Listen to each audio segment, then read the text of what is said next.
We were watching TV last night, like every French family, and we were in shock. And very quickly we said, you know, we have to do something. We have the means to do it. We're lucky enough to be the warrants of these great French names. Notre Dame is another one of them. Let's pledge something, and something big. And that's what we did. I must say it was very well received, not only, of course, by the media, but especially by the people who work at LVMH. Hundreds, thousands of messages of pride to work for a group that actually manages to take responsibility and action when such a catastrophe is happening. It's all about leadership, isn't it? I mean, we saw some of that yesterday with President Macron setting this up. But the speed with which French companies like yours have pledged very sizable amounts. I mean, not just a few million here or there, but in the hundreds of millions. It's really quite amazing. Well, you know, the power of the symbol is very important. Of course, we thought that maybe this would lead others to do the same, whichever the level of and the amount of the donation.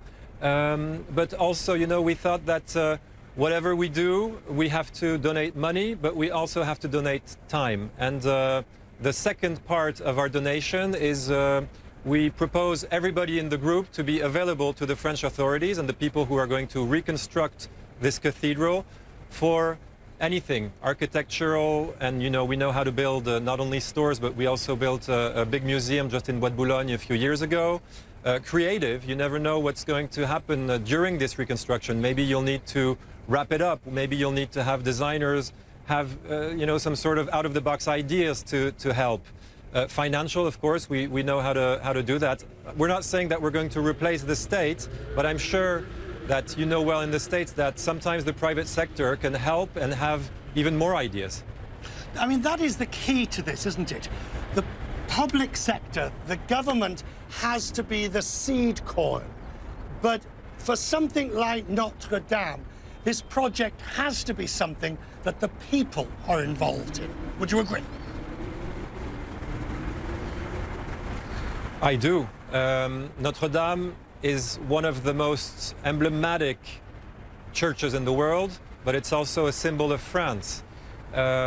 We do feel that responsibility also because we are the caretakers of those symbolic brands. I mean, not only the big luxury brands that you mentioned, but also wines, also the big brands of champagne. So in a way, we're you know, lucky to work with these French names and the patrimoine of France and the heritage of France we take care of, but we also profit from. So in a way, we're giving back to France what France has given us.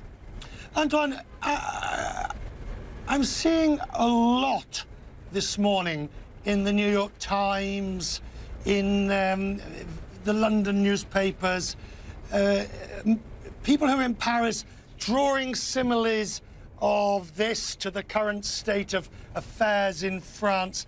And I need somebody like you to help me understand. Are we pulling too much symbolism from this as to a state of malaise in France at the moment? Are we trying to draw something that doesn't exist? Listen, I'm not sure I'm the best person to answer that question. What I can tell you is that something dramatic, something very symbolic, like what happened last night with Notre Dame, can maybe help France to get back together. It's true that the social spirit has been a bit dark these past few months. Maybe something like what's going on and the fact that everybody unites behind this incredible national cause and national treasure could help, yes, in a way, everybody get back together and back on their feet and say, okay, let's fight this fight together.